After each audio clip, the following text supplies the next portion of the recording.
Hello, Theodore Shoebat here, giving you guys another message that you will not hear at church. I guarantee that. A satanic ritual was conducted in front of a Planned Parenthood clinic, more like a concentration camp, in downtown Detroit.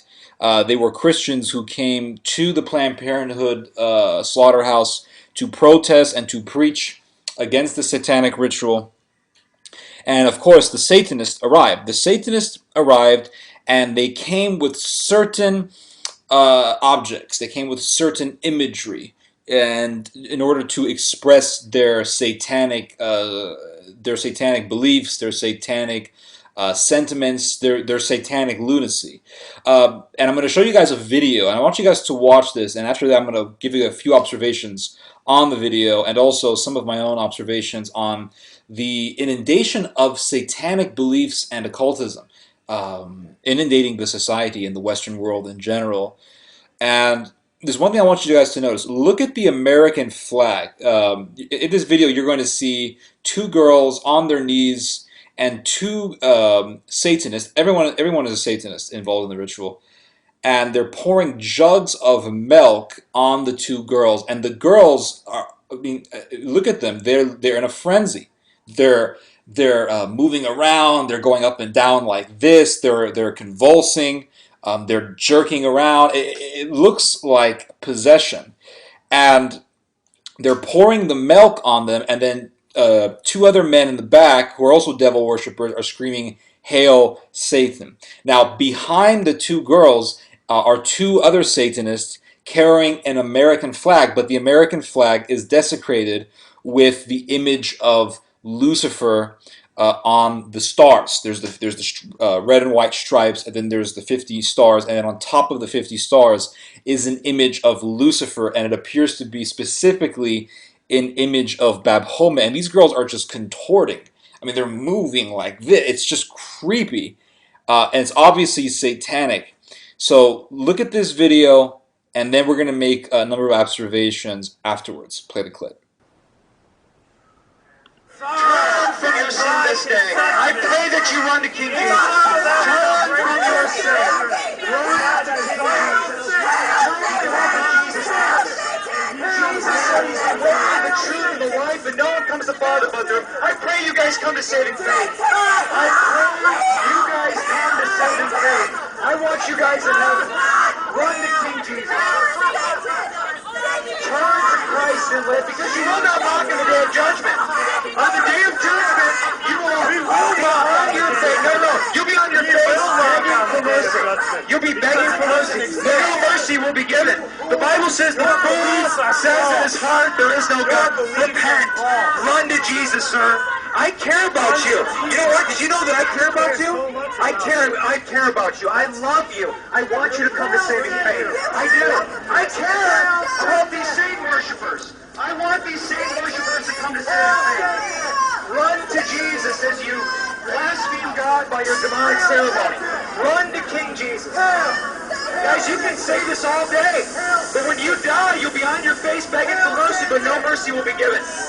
You must run to King Jesus. Run! Now, after that, this video was posted, and the only website I could find it in so far was from churchmilitant.com. And they presented a very interesting explanation, or an explanation as to what they think is taking place in the ritual. Obviously, what they're doing is satanic.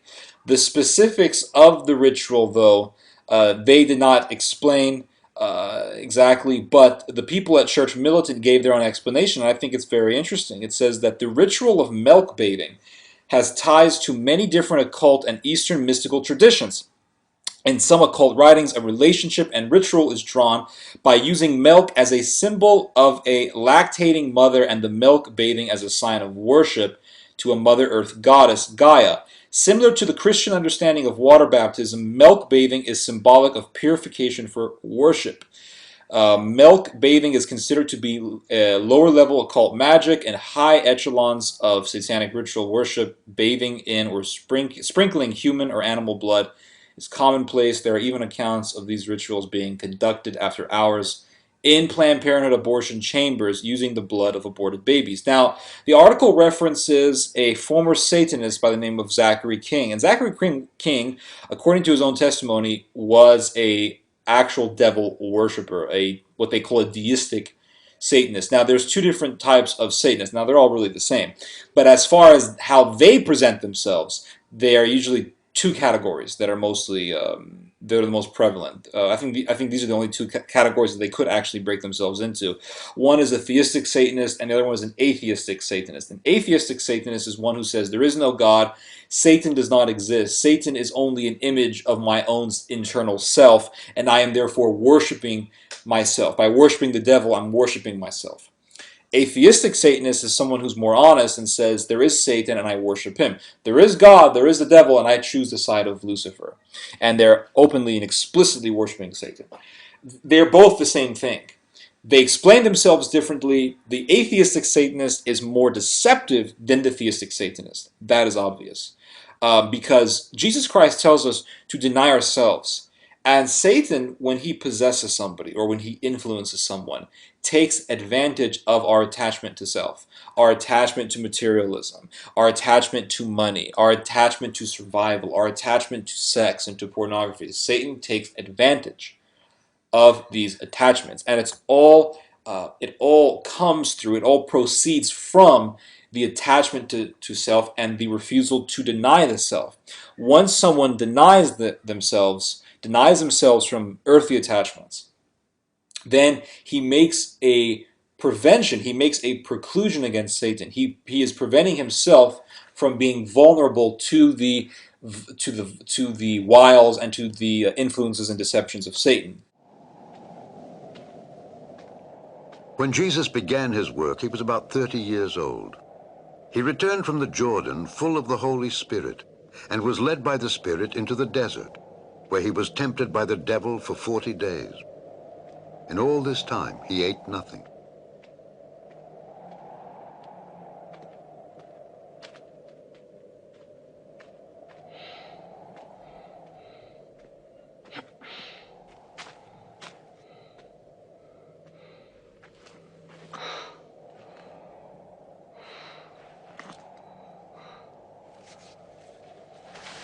And the devil said to him, "If you are God's son, order this stone to turn into bread."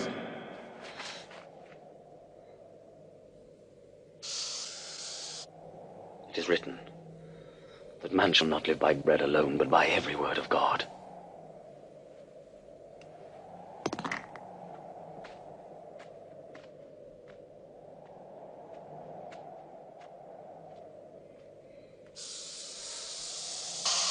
Then the devil took him up and showed him in a second all the kingdoms of the world.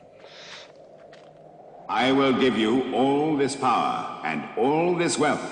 It has all been handed over to me, and I can give it to anyone I choose. All this will be yours then, if you worship me." It is written, you shall worship the Lord your God, and him only shall you serve.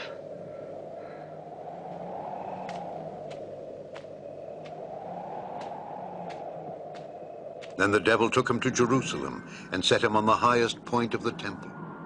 "If you are God's son, throw yourself down from here, for the scripture says God will order his angels to take good care of you. It also says they will hold you up with their hands, so that not even your feet will be hurt on the stones." The scripture says, you shall not put the Lord your God to the test.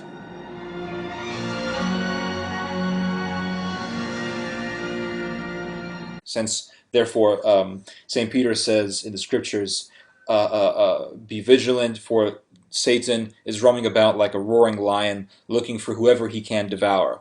And the people who he devours are those who are vulnerable and who are attached to materialism. So when you worship the self, when you worship your own selves, you're actually worshiping the devil, because the worship of self is always satanic, because it pushes you into the realm of satanic influence, and you end up worshiping Lucifer. Theistic Satanism is obviously just honest devil worship, and there's really no other way you could explain. There's nothing else you could explain, or nothing else that you could add to the explanation. It's just devil worship, the causes of the devil worship. There are many stories. There are many examples of the causes of devil worship, but they're all really under the same intensity, under the same sins. They're all really the same vices: violence, promiscuity, deviancy. All these things are causes of devil worship and causes of satanic influence. Moving on. Zachary King, according to his own testimony, is a former theistic devil worshiper. And he says here that he actually conducted satanic rituals in Planned Parenthood clinics, slaughterhouses. The prevalency of abortion, the societal acceptance and governmental legalization of abortion is all indications of satanic inundation, satanic influence just covering the society. It is resonating. It is just sinking its filthy claws into the souls of the collective. And I found a very interesting article on this former devil worshiper, and he says that he actually, in sharing about his 26 years in the occult and his involvement in ritual abortions. So this is what he says here. He explains, in Satanism, killing something or the death of something is the most effective way of getting your spell accomplished. As far as trying to get Satan's approval to give you something that you want, killing something is the best way to go. Killing something is the ultimate offering to Satan, and if you can kill an unborn, that is the ultimate goal. That is his, meaning Satan's, ultimate goal. And this is very, very accurate. It's extremely accurate. The veracity of this statement is illustrated by the actions of pagans and Satan worshippers that can be seen throughout history. This is why the native Indians, be they in America, in the United States, be they in Mexico or in Central America or South America, this is why they were so fixated on killing people for their gods.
matko! Jans, ta võitles! Hästi mõeldad! Hästi mõeldad!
Okay.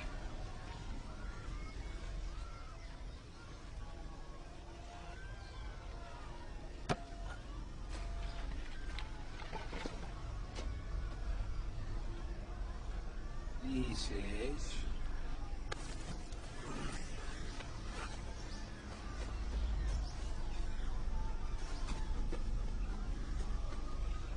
Se la vais.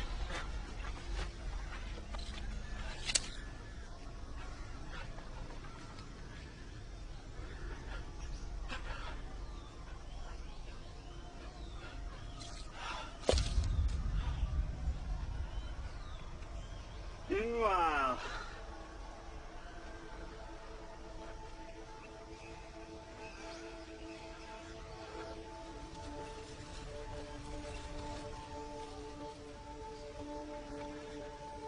Masaka.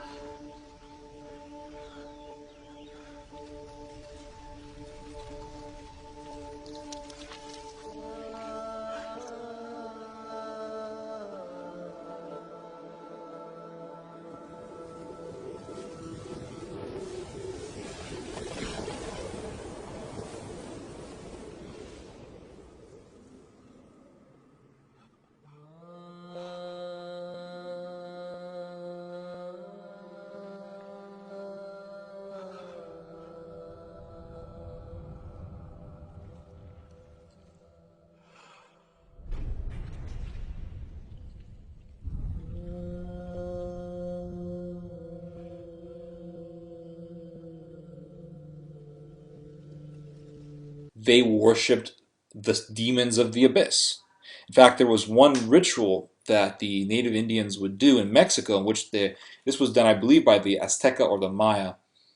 But they would go into a very dark room in their temples, and they would sit down, and the man would get a knife, the obsidian blade knife, and he would cut his own testicles, and the blood would drip, and he would use it as an offering to gain the ability from the spirits to give him access into the underworld.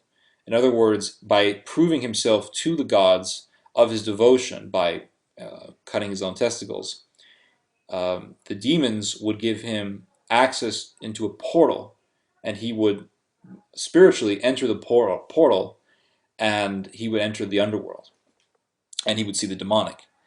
You also see this amongst the native Indians of Peru and also of Brazil when they smoke, they drink ayahuasca. Ayahuasca is a very, very powerful shroom, if not the most powerful.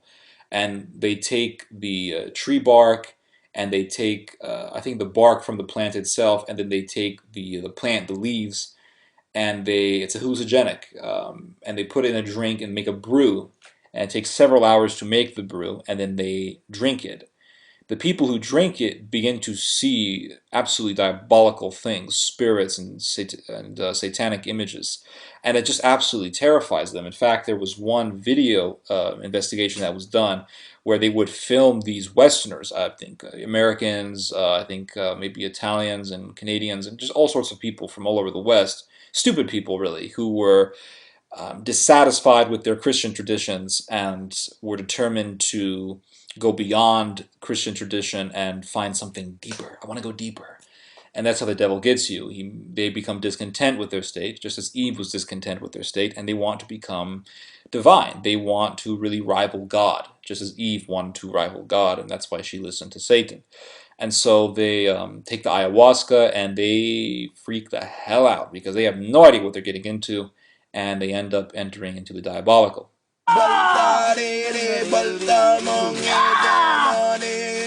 Purging is the release of crossed, negative, or demonic dark energy. That's all purging is. Anything that is involved in the release or the straightening of that energy is purging. Si es para que vomiten.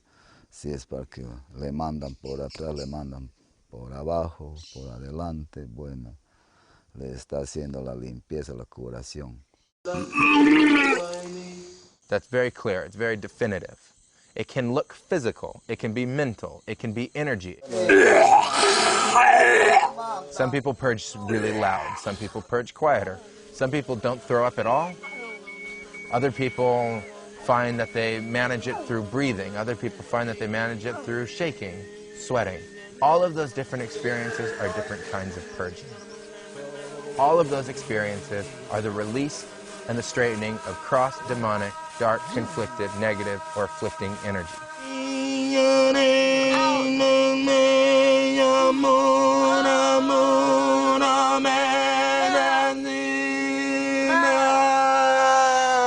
You can also see different kinds of people having difficulty purging. In one case earlier, and a few weeks ago, we had a guest that was having real difficulty purging. It was a real battle for her to be able to release those energies. I'm trying to purge something. There's something deep inside me. It's stuck. I can feel it in my stomach. Look deep within your heart. It is not your friend. Why do you let it in? Let it go. No. You don't want it. Look what it does. It is not nice. No, I hate it. It is ugly. I hate it. I hate it. I want to let it go. Then tell Go. yourself to It let can it go. go. It can go now. Open the door so can it can go. Open the door. Open the door so it can go. Hay las personas que vienen con espíritus malos, cruzados, que ellos se asustan y ellos van criando ya ese susto en sus cuerpos. All right, here we go. Give me all of them. You don't need them anymore, and I want them. Those energies were incredibly dark, and they were incredibly demonically based, and they were the cause of tremendous suffering for her, even the point of having eating disorders because of them. Get this out. Get it out of me. Get it out. Get it out of me. I don't want it anymore. Get it out. Good, little by little. Get it out. We will, little by little. I'll be candid and admit that I have an addiction. I've had an eating disorder for over 20 years, and it causes me to self-harm. And my body's traumatized because of that.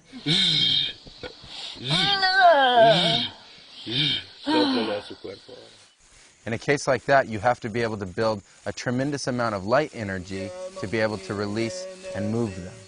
It is not lighter than you.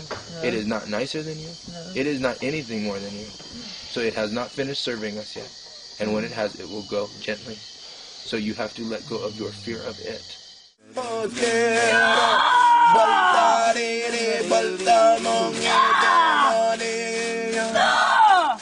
That addiction has become so much a part of my identity that I can't imagine living without it. I don't know what it is to be without it. Oh, I'm not scared of you anymore! Pura, pura medicina, pura, pura luz divina. Protegido cuerpo sitoni. Nunca, nunca pudiendo dominar sitoni cuerpo sitoni. Nunca, nunca pudiendo dominar sitoni espíritu sitoni. Cuida ringi, cuida mongi. And every demon was enveloping me, and every fear and every darkness was just surrounding me, and I couldn't move, and I felt like I was going to die, and I was dying, and everything was the most terrifying. I couldn't get out of it. I couldn't process thought. I couldn't do anything except fear and darkness, and it was the most terrifying moment of my life.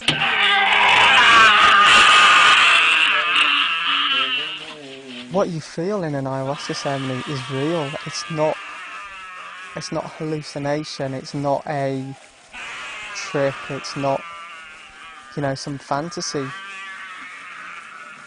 You're feeling it in its rawness, and you're feeling the true power of it. Oh God, it's right here. And it can be overwhelming because it is. It's often so strong, so powerful. I became schizophrenic. I was insane. I reached total insanity. Nothing could process, nothing could get me out. Everything was so overwhelming that I just didn't exist, except in a state of total despair, total fear. 2 to 3 hours. Help! Someone help! Help! Help! Help me! The ayahuasca ceremony for me is the most beautiful experience I've ever had. The ayahuasca ceremony is something that is so sacred, it is birthed from pure love from the insides of our hearts. We give our entire lives to it. Now, after watching that, notice the look on the eyes when some of these people are talking. In fact, when they're all talking, including the Indian. Look at the eyes. Look at the tensity of the eyes. Doesn't look normal. The eyes are the window to the soul. It does not look normal. There is something spiritually wrong with these people. And when you look at all of these signs, and when the conquistadors came to Mexico, they saw the Indians taking these types of drugs, and they believed it was satanic, and they were absolutely right. It definitely is satanic. It was satanic, and thank God for the Spanish Catholics for destroying this. But now we see it coming back.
We see it coming back in Mexico with the drug cartels and the horrific murders that they commit. And all these drug cartels, all of them are into the occult. All of them are into witchcraft. There's no drug cartel leaders, no drug dealers, no members of a drug cartel who are Catholic or Christian or are part of any sort of traditional Catholic denomination.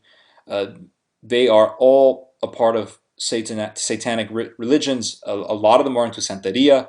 A lot of them are into Santa Muerte, which is really the same thing. Voodooism. They are into the occult, devil worship. They are all into that stuff. And that's exactly why they have this. They're in this state of mind where they're going completely against their conscience, completely against the natural humanities, the natural sympathies that God chiseled into our minds and into our hearts. They are completely impervious to this. They kill people without any sort of emotion. Their souls are complete. It's not that they don't have a soul, but their souls are completely taken by the demons.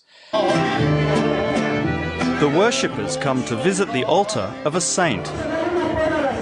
But this is no ordinary saint. She's Santa Muerte, Saint Death.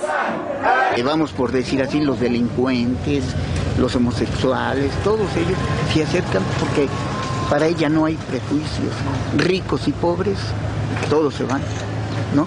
Todos nos tenemos que enfrentar a ella. Y en cambio dicen que la religión católica, no, pues que hay cierto, que no entran en el cielo y que no entran todo eso. Entonces, ¿qué nos acercamos, no? Buscamos la realidad un poco más que nos convenga. Like many of these devotees, Thomas believes that worshipping Saint Death is a continuation of the ancient Aztec culture. Estamos volviendo a creer en lo que era antes lo que nos inculcaron nuestros ancestros, ¿no? Adorar a los muertos desde hace siglos, ¿no? Se les ponen ofrendas, pero eso lo hacíamos antes cada año. Y ahora lo estamos haciendo cada mes. The effigies at Thomas's stall are not for sale. He sets them up here to prove his devotion. Volvemos otra vez a lo nuestro, a buscar lo que es nuestro, lo que es natural, lo que no es imaginativo, ¿no? Lo natural es la vida, la muerte, el sol, la luz, todo la naturaleza, lo que ellos creían, todo lo que era la naturaleza. This is what's left of the heart of the Aztec Empire in Mexico City. The Spanish conquistadors flattened the ancient capital and built the cathedral on top of its ruins. Father Ruben Avila Enriquez scoffs at the idea that Saint Death has anything to do with the Aztecs. ¿No? Los antiguos tenían un culto a la muerte, pero era dentro de su idiosincrasia, dentro de su cultura, ¿no? ¿Y esto no es? Pues, pero nosotros ya no estamos en la cultura prehispánica, hemos descubierto la verdad que es toda la revelación del Evangelio, que Jesucristo ha vencido con su resurrección, ha vencido a la muerte. While the cult began in the criminal community, now all kinds of people come here asking for divine intervention. Su madrina, Adeli, enciende en este momento esa luz que iluminará sus vidas. Bueno. ¿Te sientes así? Paso.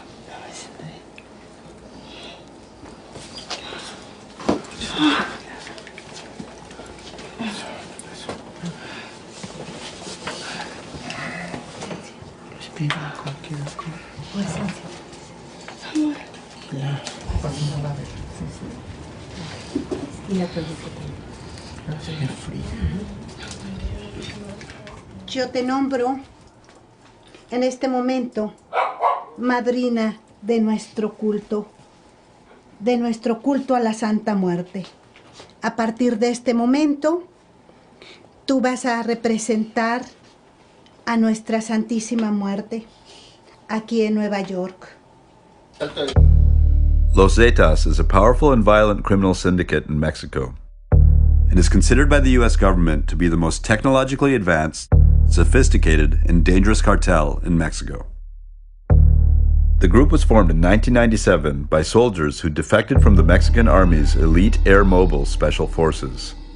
They are most notoriously known as a drug cartel with an affinity for indiscriminate, brutal violence, torture, kidnapping, and slaughter. But in recent years, they have diversified their activities beyond the traditional drugs, guns, and human trafficking. Now it's ordinary oil workers who are living in fear of the cartel's wrath. So what are some of the risks of being an oil worker for Pemex? The risk is pretty clear. You either cooperate or you suffer the consequences.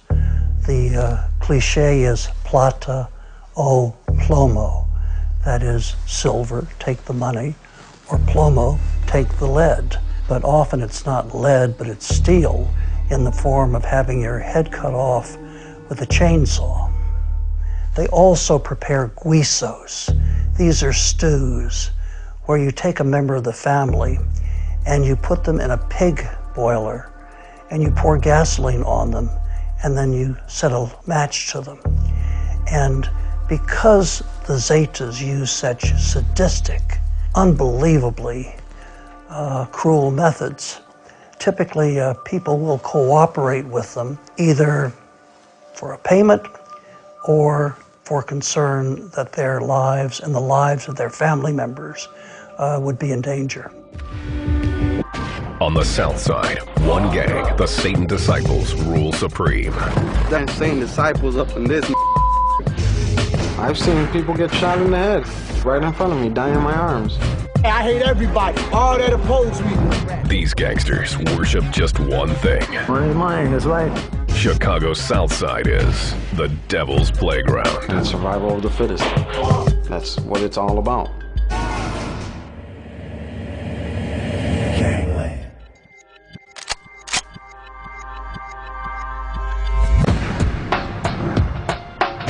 Chicago, a city of haves and have-nots. The famous Gold Coast stretches along Lake Michigan, glistening with high-rises and luxury shopping. Yet just 5 miles away is Pilsen, a predominantly Hispanic working-class neighborhood. Roughly a third of its 40,000 residents fall below the poverty line. To them, Pilsen is simply El Barrio, a place where they feel forgotten. It's a biased system. It's a broken system. Something else is broken here. One gang has made this neighborhood a bloody battleground, a place where power is won and lost every day. Seduce killer, Cobra killer, Key killer, Rasa killer, Bishop killer, Ambro killer. They'd love to get rid of us, but they can't. We continue to multiply. They are the Satan Disciples, or SDs. Satan Disciples are known for their street-level drug operations and willingness to kill. Now they've spilled into the suburbs and more than 20 states. We're here all day, every day. We're tricking. Stop tricking on me. Everywhere. We worldwide, you know? It's just that we got different branches everywhere, you know? The different sets are structured under one umbrella, the Satan Disciples Nation. Guys used to smoke it in squares or in joints, you know? Smoke it, get all up.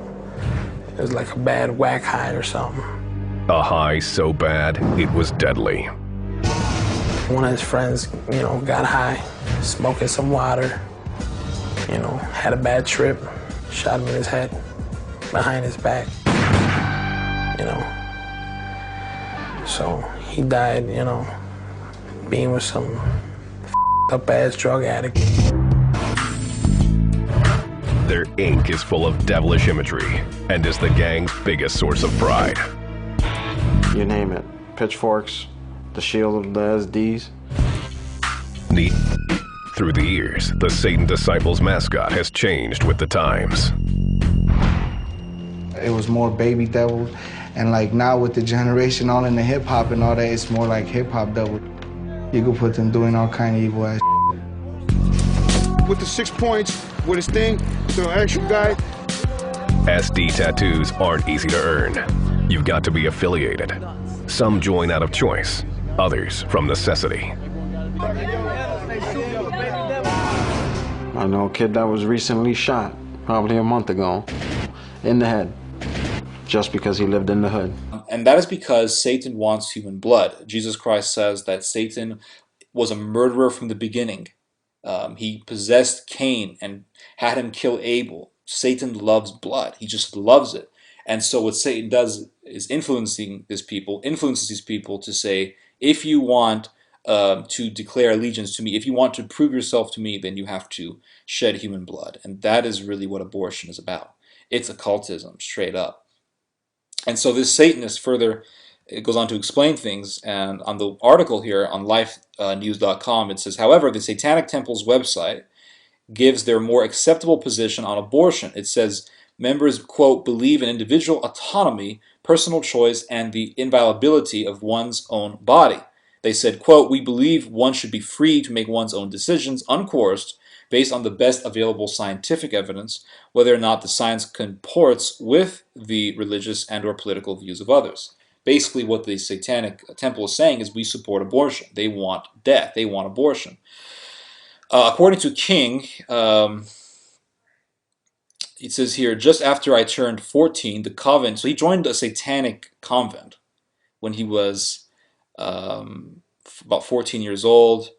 He participated in his first abortion 3 months before his 15th birthday. And he said, just after I turned 14, the convent members came to me and said that I was going to be involved in an abortion in about 9 months. There was a sex party with all the male members between 12 and 15 and a female member over 18.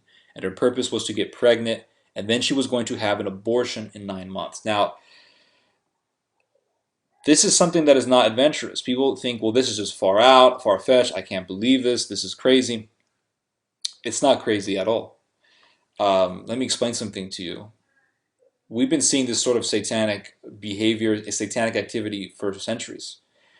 There have been popes in the Middle Ages who've written writings, written statements on the satanic activities going on at their own times. And there was one pope, and Edward Peters did a great job in compiling a lot of these writings written by popes and saints and church fathers and theologians from the Middle Ages going on into the Renaissance. And there was one writing that talked about how devil worshippers defecate, they desecrate the cross. They will put human blood on the cross. They will bow. They will get on their knees and they will point their rear ends toward heaven as to defy God. They will get involved in homosexuality. They do all these sick things. And there was actually a situation in which there was a cult in France. They were from New Orleans. Not New Orleans, sorry. They were from Orleans. Not New Orleans, Louisiana, although New Orleans is another place that's riddled with the voodooism. But Orleans in France, the original Orleans in France, was also had a cult activity in it in the Middle Ages. We're talking in the 11th century, in the 1000s, early 1000s. And there was a guy who had a servant who had to take a trip to Orleans to get some business done. I don't remember exactly what he was doing. And when he returned back to his master, he turned back to his employer. The employer began to notice that he was acting very strange because he said, oh, the city of Orleans, I went there, and it's such a beautiful place, and it's the light of the land. I mean, talking this type of, in a very unusual way. And so the employer goes to his priest and says, I think my employee is involved in something very dark and nefarious. And he goes to these meetings, and I don't know exactly what's happening in these meetings, but I think whatever is going on is very dark. So the priest says, you need to go there and be a spy. Act as though you are interested in this person's religious beliefs. So he goes into one of the meetings, and he sees some of the weirdest things. Where all the men and women get together, and they scream, chaos! And they shut the lights off, they turn all the candles off, and they all have sex. And they said they would violently and savagely grab onto whoever they can get their hands on and just have sex. And even if it was a man grabbing a man, it doesn't matter. They would commit acts of sodomy. It was horrific. And all the women that were impregnated in these rituals, they were not impregnated with for the purpose of actually having the child and taking care of the child and raising the child up in their religion. They had the children specifically to kill the children, purposefully to kill the children. And they would take the child, once the child was born, they would take the child, they would start a giant bonfire, and then they would play hot potato with the child. They would make a ring, and one person would have the child, then we would pass the child, and they were passing it while the child was very close to the fire. And the heat is just so severe for the poor, helpless child's body, the child would die. And once the child would die, they would burn the child's corpse and then take the ashes, and then they would make cakes from the ashes.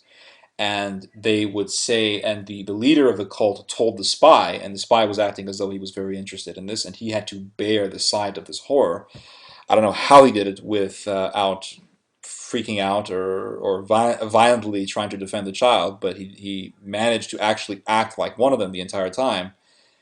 And the leader of the cult took the cake made of baby ashes and said, "This is the true Eucharist." And so the whole idea of burning a child, getting women pregnant for the purpose of human sacrifice, killing the child, making a cake from the ashes, it is all an attempt to defy the sacraments of the church, defy the Eucharist, to defy what makes the church holy, all of the sacraments that God has given it. And that's why, for example, when the Muslims in the Middle Ages would attack churches, many times they would kill the priests, or they would cut the genitalia off of the priest, and they would take the blood from the mutilation and they would pour it into the baptismal font. It's all a way of showing defiance, of defacing, of desecrating the sacraments, be they the sacrament of the Eucharist, sacrament of baptism, even the sacrament of confession. They will all try to devise and to make up ways to desecrate what is holy. You see this in movies all the time. And just to read to you guys here, there was an interview that was done with this Zachary King, and this is what he said here. He goes, quote, "There are kids that come to these events," meaning these human sacrifices, "but they're generally not in the room when the abortion is taking place. They're in a separate room, and they have contests to see which one of the kids can stay up until 3 a.m., and the kid that can stay up that late gets a reward. The men who are not a part of the top 13 are doing spells and chanting. They also are casting spells to protect them from anyone, to protect them against anyone who might be praying against them, like a Christian praying against them. Also, whoever we have in our pocket for protection. So if you paid off a sheriff's deputy to cop or something like that, then no one is investigating us at that time. There are women chanting and swaying. The 13 members are surrounding the woman about to have the abortion, and they are the ones conducting the actual magic spell. In one instance, the one asking for the spell was the mayor of the town. He came to us because he wanted to pass some ordinance for his town, and he had tried it 2 or 3 times, and it never went through. He had been a member of the coven for quite some time. He had tried every legal avenue to get this thing through, and it never worked. So he got somebody to agree to have an abortion, and for it to happen at our satanic coven, and during a night where we could do the abortion and do the spell at the same time. So abortion really is a way of enabling witches to commit these rituals. Abortion is legal, it's paid by the state, it's supported by the state, it's protected as a right, and these devil worshippers can actually go into these rooms and conduct a satanic ritual and kill this child, because killing the child is legal. No one's going to go to prison for this. Now, the thing about paying police officers is very interesting. Ralph Sarchie, who is an actual exorcist, wrote a book called, I think it's called Into the Night. And they actually renamed the book called Deliver Us from Evil after the film that was made based on the book. And I have a copy of it, and I read through it, and he begins to, not in the beginning, but in the middle of the book, he begins to talk about professional Satanists.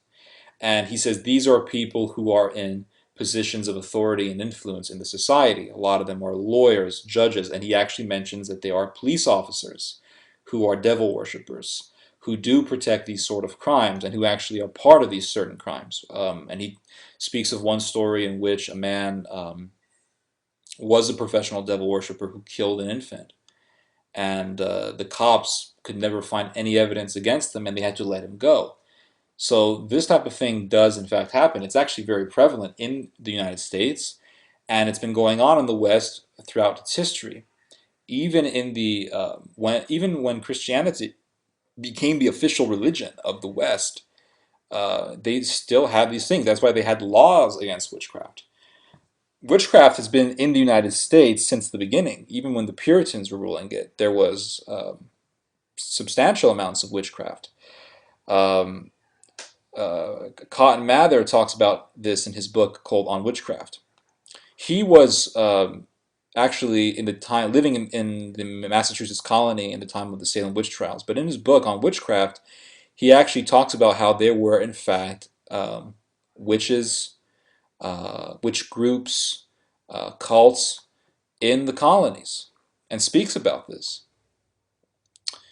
And in the Middle Ages, there are certain accounts. Again, Edward Peters in his book on witchcraft, I forgot the title exactly. I think it's called Heresy and Power, I believe. But in this book, it talks about how there is witchcraft. Actually, no, not Heresy and Power, but it's. I think if you type in Edward Peters and witchcraft, you'll get the title. But I loved reading that book because it had so much information in it about witchcraft, and everything was a medieval document. Everything was either from the early Middle Ages, the Middle Middle Ages, the late Middle Ages, and into the Renaissance era, and even going on into the 1600s.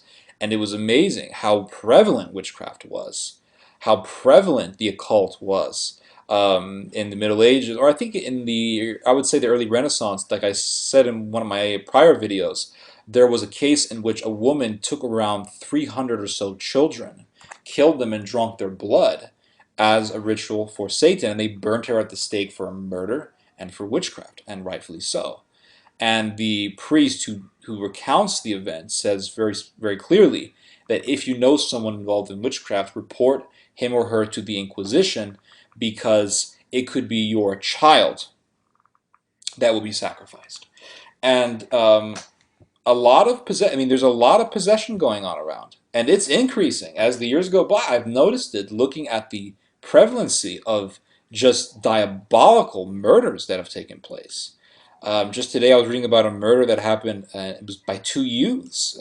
One of them name was Jean-Pierre Orlowicz, and the other one was Alexander Letkeman. And they were in Michigan, and they were youths, like 17, 18-year-old youths, and they killed another guy around their age and cut his head off, stabbed him, burned his body. It was satanic. And then I tried to find their photos, and I looked up their names, and I found their mugshots. I mean, look at these guys' faces. Look at their eyes. You can just see it. Jesus Christ speaks of the eye. If the eye is full of light, then the body will be full of light. If the light has darkness, and the whole soul is going to be dark. And just look at these guys' eyes. You can see it, and this is running rampant throughout the nation. In Italy a few years ago, I remember reading a story about three girls, or hearing a story about three girls who called a nun, and they said, hey, we need help. I think one of them got pregnant or something. And so the nun, being her nun, participating in her office as a nun and her duties as a nun, dutifully and charitably went to these three girls, and they killed this girl and cut her head off, cut the nun's head off. That happened in Italy. And they found out later that these three girls were fans of Marilyn Manson. They were listening to the satanic music. It's going on all over the place. It's not just ISIS. This is, again, I can't make this observation enough. People keep talking about ISIS and beheadings. It's happening in America. It may not be happening in America at the expense of our own liberties, at least not in a way that affects people who are born. To the point where they have to pay a jizya tax to ISIS or something like that. That's not happening in the U.S. But nonetheless, we're being forced to pay taxes that goes to the murder of children, that is supporting and funding these satanic rituals. So while People in the Middle East are being forced to pay jizya, which goes to jihad, which goes to satanic beheadings and mutilations. In America, people are being forced to pay taxes that goes to Planned Parenthood. And where do you think that money goes to, if not to this satanic ritual, to these satanic occult rituals? Let's not forget, Margaret Sanger was an occultist. And in a prior video, I played a video for you guys, an old interview of Margaret Sanger, I believe it was from the 60s, where she is talking about how divinity isn't with all of us. Well, what does that remind you of? Does that not remind you of Eve and what Satan told her, that she could become like God? And now these same women are believing the same lie that the devil told Eve. And just as Eve fell for it, these women are falling for it. This is why I reject feminism. This is why I reject women's liberation, because the woman can be used by the devil. The woman is more vulnerable to satanic influences. And you have these women in power who are supporting abortion. You have these women voting who are voting in for evil. Now men are doing the same thing as well, but men vote more conservative than women. They have more of a they tend to vote more conservative. The majority of women voters vote Democrat. This is why I don't believe in women's right to vote. I don't believe in women's liberation. Sue me if you don't believe me. I don't care. I'm here for truth. I'm here and fighting for truth. And when I see this darkness just resonating throughout the society, where you have these horrific murders, and it's not infrequent. It's frequent. It's not prevalent. It's prevalent. I can't say that it's not prevalent. I can't say that it's not frequent. It's happening. It's happening too much. It's happening too many times. For America to call itself a first world nation, there are murders, so many murders taking place every year in the United States that are occultic, that are satanic, that are just pure evil. Even if the murderers don't profess a worship of Satan or profess a veneration or belief in Satanism, their very actions illustrate the beliefs and the convictions that are within their hearts. Their actions prove the influence of the diabolical. And looking at an article that came out last year here, it says that the rise of exorcists is increasing. The demand for exorcists throughout the Western world, they're increasing. In fact, in Britain, they increased the amount of exorcists, I believe, from 5 to 12 or 8 or something like that. And in Italy and in Spain, they're also increasing the number of exorcists. Reading from an article that came out in the Telegraph last year, it says the rise in demonic cases is a result of more people dabbling in practices such as black magic, paganism, satanic rites, and Ouija board, often exploring the dark arts with the help of information readily found on the internet. So people are going to the internet, and you see this a lot. I remember seeing this myself, personally, when I was in high school. I remember when I was a junior in high school, meeting a girl.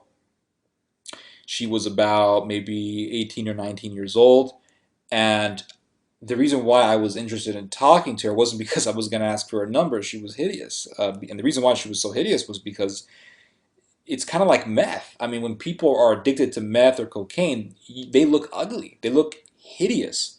When people are under the control of the diabolical, they always look, not always, some of them are completely at peace with their demonism, and so they're better at hiding it. But for those who are under the power of very vicious, very I would say honest demons, demons that show themselves very conspicuously, it's you can see it right in their faces. But if the person is good looking or not, whatever, you can always see it in the eyes. Even if the person has clean skin and has coiffed hair and combs his hair well, you can always see it in the eyes. I don't want to diverge the subject, but I thought it'd be helpful if I just said that. But anyway, I met this girl, and she had a burn mark on her arm that was in the shape of a crucifix. And I asked her, "How did you get that?" And she said, "Well, I took a crucifix, and well, I think it was either a crucifix, or if I remember correctly, she got a two paper clips, and she bent them, made them straight, and she got two of them and made them into a cross. And either way, she took a cross and she put it in fire and made it really hot, and then she placed the cross on her skin. and burned it on her skin. I said, why would you do that? And she began to explain to me that she was involved in the occult and how she was involved in a ritual in which she contacted a very hierarchical demon, a very high-level demon, and how for years these demons have been attacking her. It was very, very, very horrific. And I tried to share the gospel with her, and she was so adamant about not accepting the gospel. She was so resilient and resistant. You can see the satanic influence just coming right over her. And she wanted nothing to do with Jesus. She wanted nothing to do with God.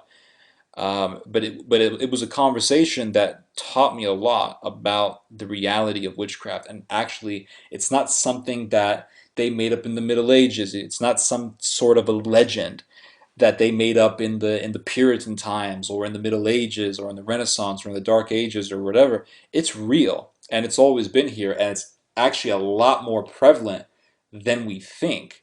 I want to play for you guys a clip of an interview that was done years ago of a priest by the name of Malachi Martin. Now, Malachi Martin passed away years ago, but he was, I believe, the advisor for 3 popes. He was very influential and had a very high position in the Vatican. And he was the top exorcist at one point in time. And American guy who talks, the interview was about 3 hours long, so I didn't want to play the whole thing for you, but I took excerpts from it, which he's talking about the Antichrist, where he discusses with the interviewer on the rise of horrific violence, violent murders taking place in America, and he talks about how these murders are really causes of witchcraft and occultism and satanic influence in the United States. And then he gets into something in the end of the clip. He gets into something that is quite revealing about the United States in regards to participation in the occult. And he says that for 200 years, for 200 years or so, witchcraft has been very prevalent in the United States, basically from the time of its independence. And he talks about how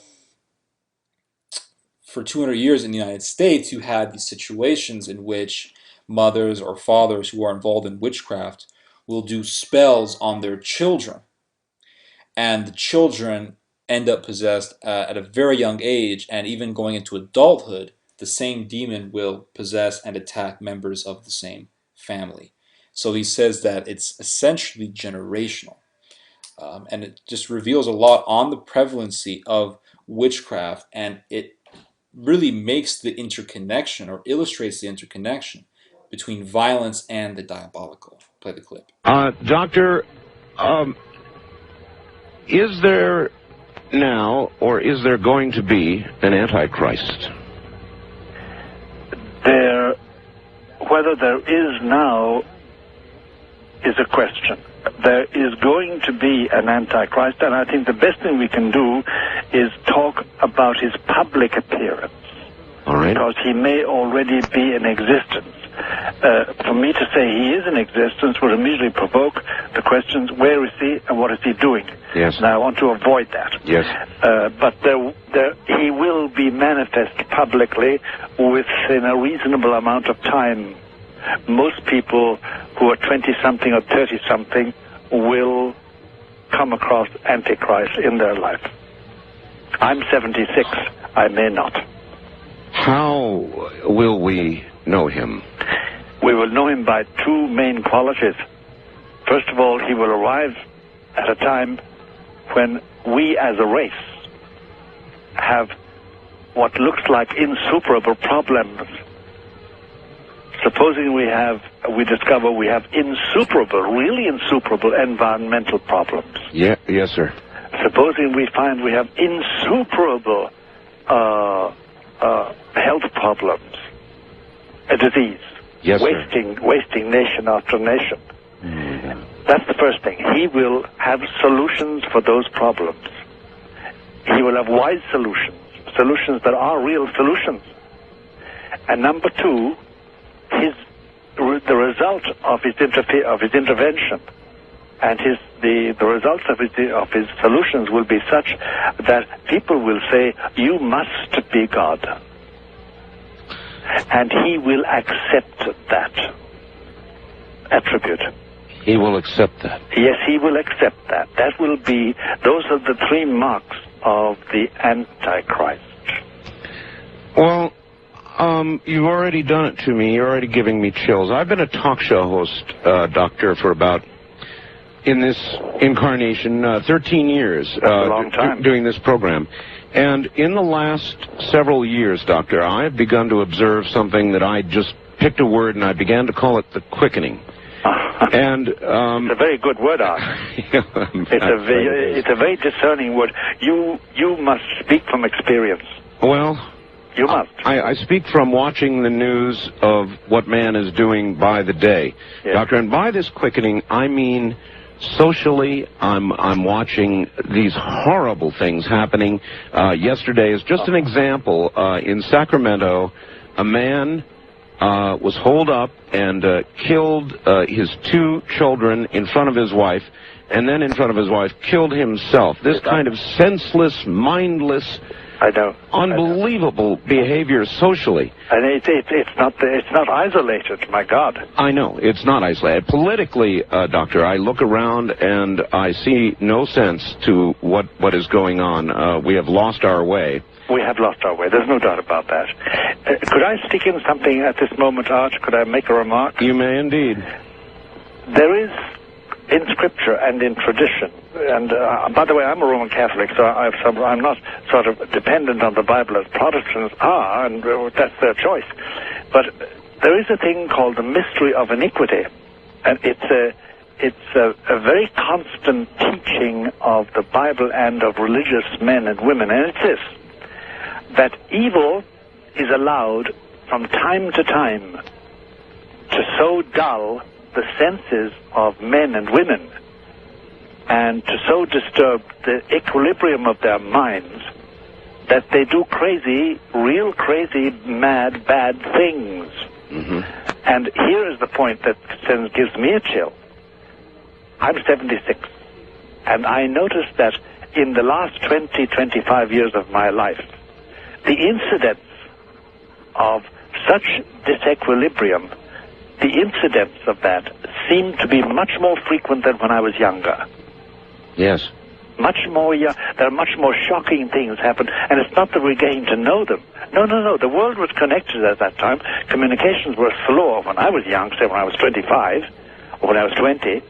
But everything, all the news got around. But we never heard such a plethora of shocking, unbelievably violent, unnatural happenings to ordinary people.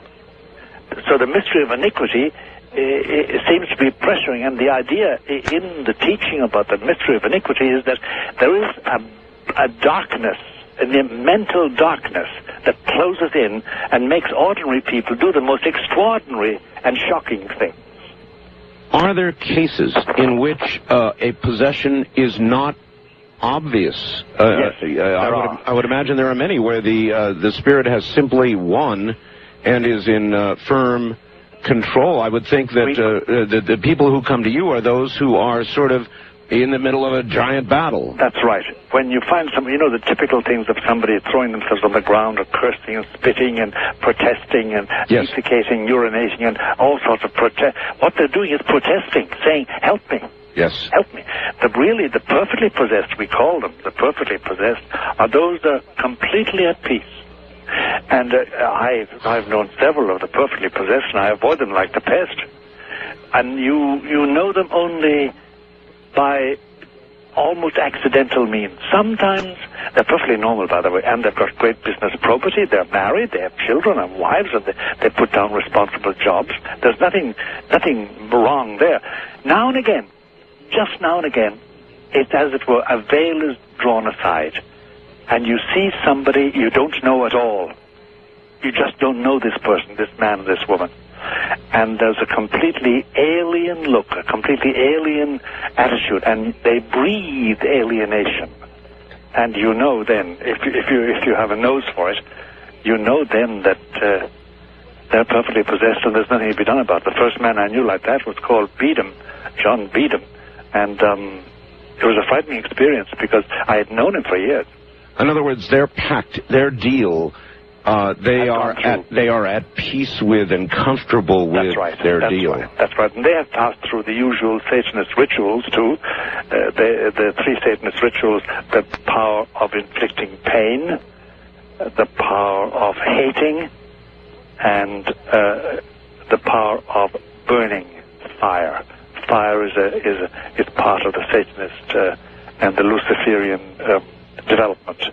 And they've passed through all those with flying colors. Doctor, I want to circle back for a second. Sure. You scared me quite well. You said, and this was going to be a major question for you this morning. Yes. I talked to you about the quickening. Yes. I didn't even get to all the facets. To me, it's many, many things. But you said there was a huge increase in the number of possessions, and I was going to ask you that. To me, that just adds to the pile. That is true. There's more now. It's about, since 1975, when I really started in earnest exorcisms in the United States, it's about 800% increase. And here's one more thing to say, Art, which may sort of provoke a whole series of questions. Possession of the real diabolic kind is generational. Generational. It's generational. Passed on. It's passed on by training. And it's a dreadful thing when somebody comes in who are perfectly respectable, good, normal American families, and they have reared their children to be Satanists and to accept possession, and they would, unless they stopped themselves, pass it on to their children. And it's been going on for well over 200 years. Talking about the fact that it apparently is generational, Doctor, generational possession. Yes. It's. Let me explain that. It's not that possession is passed on with semen, passed on with genes. No. It's that the same demon inhabits the members of the same family for generations, consensually. He is nourished by them and kept by them and satisfied with them. The children are trained in it, and they perpetuate it in their children. It has gone on for generations. It's generational. And sometimes unwillingly, we have cases in hand, for instance, of daughters to whom their mother attached her familiar, her evil spirit, and then we have the job of ridding them of that. And it takes time, and it's painful and anguishing.